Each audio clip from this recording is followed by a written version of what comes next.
Hi, this will be our group science project about global warming. The members in the group are Pa, Plang, Naming, Team, Ken, and Copter.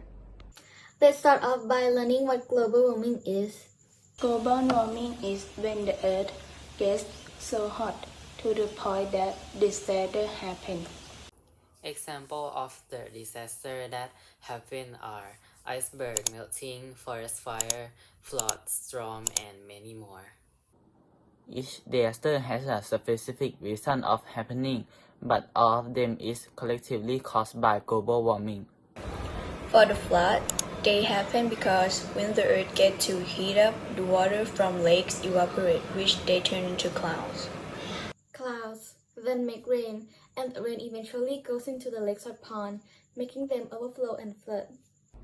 The reason why global warming happens is that the Earth has many layers of the atmosphere and each layer slowly gets destroyed.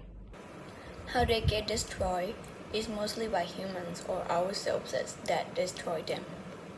When they slowly get destroyed, the heat of the sun comes into our Earth more and more, making it a lot hotter.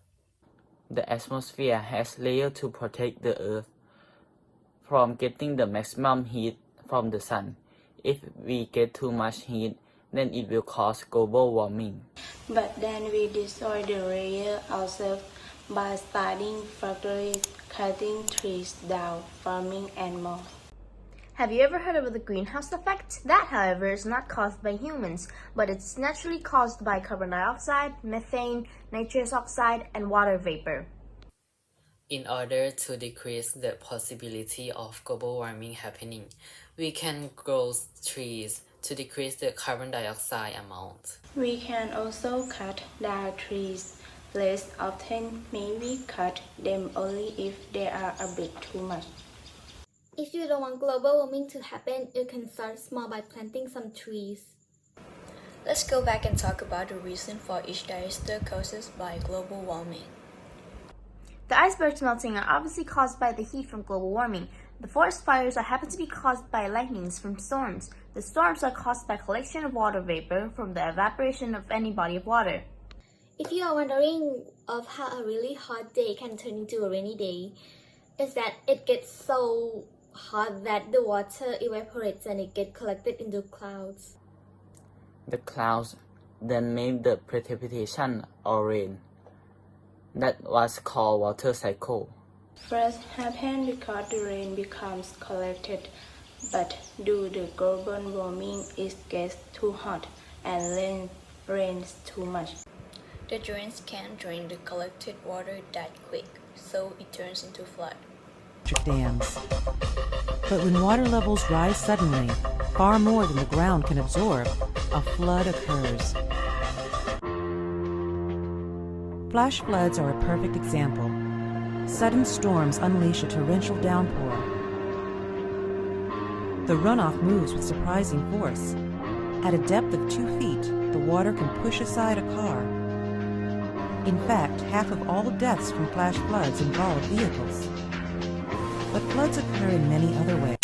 To be more clear about what is global warming, we will describe it more further.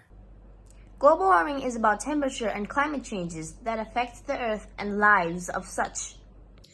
As the sun radiates energy to our Earth, and the greenhouse gases trap some of them to make our Earth warm and release the rest into space. There seem to be more greenhouse gases caused by humans. More greenhouse gases mean the Earth will absorb more energy from the sun.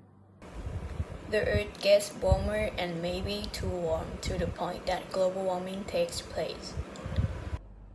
To help reduce the possibilities of the Earth getting hotter, you can use less cars in traveling. Suppose you're on a trip with 4 people. You don't need 4 cars, right? You can let one person drive and the rest sits in the same car.